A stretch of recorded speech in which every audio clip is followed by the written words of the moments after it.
Foi há um ano atrás, neste mesmo dia, que eu cheguei ao Japão. Naquela que ia ser a viagem mais inesquecível da minha vida. E bem dizer a primeira, porque eu nunca tinha andado de avião antes. Tenho de admitir que estava um pouco nervoso com a viagem. Aliás, nem filmei quase nada do voo. Ainda tentei vlogar no aeroporto de Paris, o Charles de Gaulle, mas ficou muito mal. Por isso vou só pôr aqui uma foto bem longe. Posso mostrar-vos o que fiz dentro do avião, embora não seja propriamente interessante, mas... Estas são umas palavras cruzadas que joguei. Ali diz S, mas é asno, ok? E isto é um desenho que eu fiz de uma das hospedeiras, que era japonesa. Oh, come on, o voo foi de 12 horas, ok? Tinha de menos ter com alguma coisa. E aqui foi quando eu filmei a lua da janela do avião. Parecia um sol. Não se via mais nada. Só tenho pena de não ter filmado a aterragem. Mas para compensar, eu vou fazer uma reconstituição para vocês.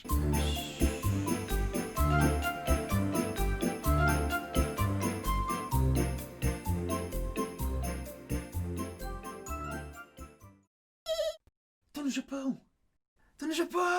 O primeiro destino, depois de aterrar em Narita, foi Asakusa. Eu vou pôr algumas fotos e filmagens que fizemos, mas enquanto isso, vou contar o que aconteceu até chegarmos lá. Primeiro, tive de passar pelos serviços de imigração, que é uma espécie de controle para estrangeiros que foi um pouco intimidador, mas correu bem. Tiraram uma foto, viram o passaporte, etc. Depois disso, estava junto aos tapetes de bagagem, com as malas, e encontrei logo a minha. Não tive de esperar que a mala viesse, como em certos aeroportos. Mas antes de eu entrar, a bem dizer, na zona de passageiros do complexo do aeroporto, havia mais um ponto de controle, com um polícia japonês que perguntou quanto tempo eu ia ficar, se me ia encontrar com alguém, qual o objetivo da minha viagem, e enquanto ele perguntava isso, ele ia revistando a mochila que eu trazia comigo. Mas ele até foi simpático, falámos tudo em inglês. E, agora sim, podia dizer que estava oficialmente no Japão. Já estou na zona pública do aeroporto e vejo o meu mano que me veio buscar.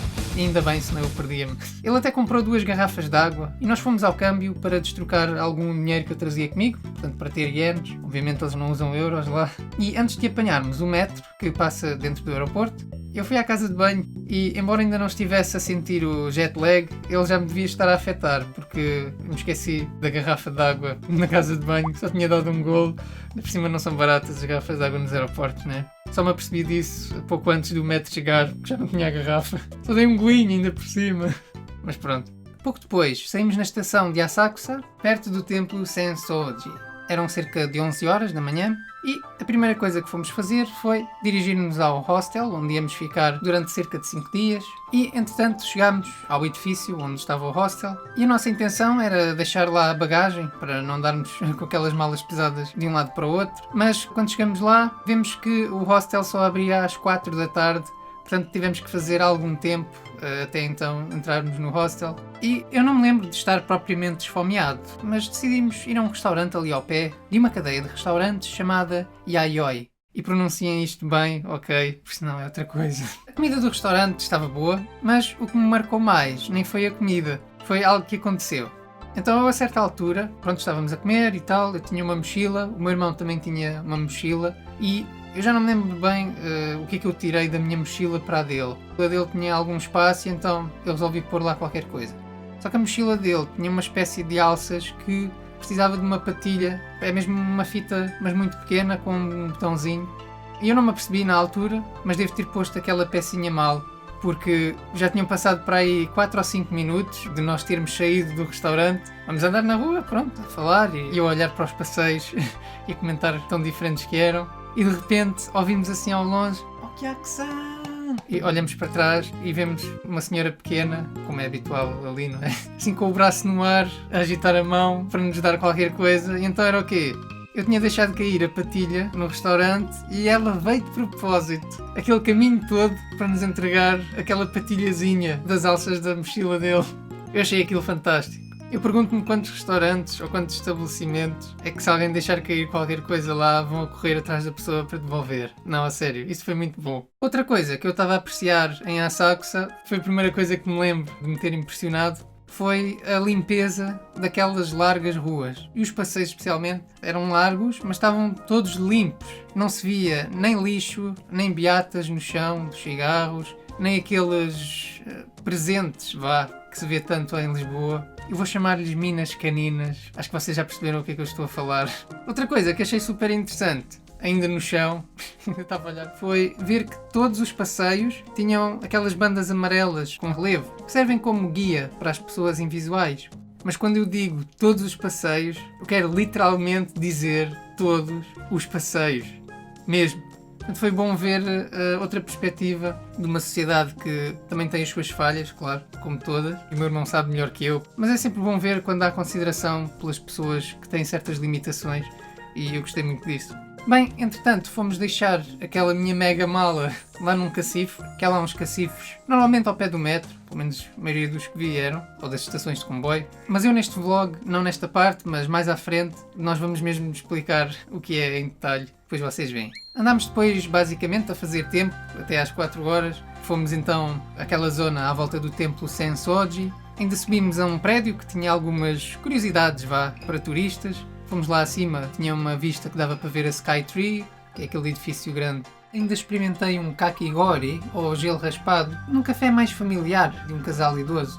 A senhora até veio falar connosco e o meu irmão, pronto, contou-lhe que éramos irmãos, que eu estava de visita e a senhora ficou toda contente. Foi engraçado. Eu achei piada que os pombos lá são iguais praticamente aos que temos cá. Estão em todo lado mesmo.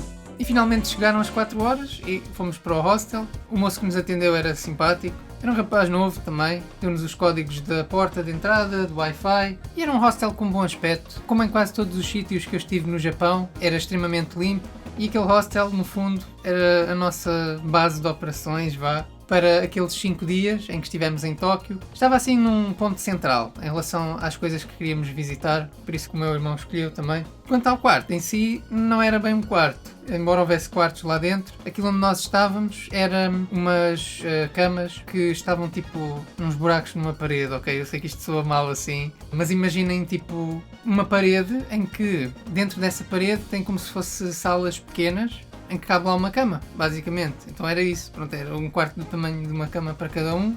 Nem tinha porta sequer, era só uma cortina e as nossas coisas estavam ali à mão de semear. Que eu ao início ainda estava assim um pouquinho, será que isto é boa ideia? Quer dizer, a mala tinha cadeado, mas estava a pensar que se fosse aqui... Ok, não querendo falar mal do meu país, mas eu andei na escola, ok? Se roubam coisas na escola, também roubam coisas em hostels, se estivesse à mão de semear. Mas não, pronto, as coisas ficaram ali e dali trouxemos tudo. Portanto, outra coisa que me impressionou foi o respeito mútuo que havia, pelo menos as coisas dos outros, para já. E nessa altura foi quando eu senti o cansaço da viagem, veio repentinamente, o jet lag, né? Eu acho que adormeci lá para as 5 da tarde e dormi tipo umas 10 horas ou assim. E pronto, e foi o dia 26 de setembro de 2019. No dia a seguir, iremos ver, entre várias coisas, o Jardim Zoológico de Ueno. Isso vai ficar então para a próxima parte do vlog. Desde já, muito obrigado a todos os que assistiram. Espero que estejam a gostar. Se tiverem alguma sugestão, deixem um comentário aqui no vídeo. Se quiserem saber o que é que mais vão poder ver no vlog, eu fiz há um tempo um vídeo que eu chamei Preview do vlog, que é basicamente um resumo de todos os sítios que visitamos, por isso podem espreitar para aguçar o apetite. Então vá, até ao próximo vídeo e até lá, fiquem bem. Tchau!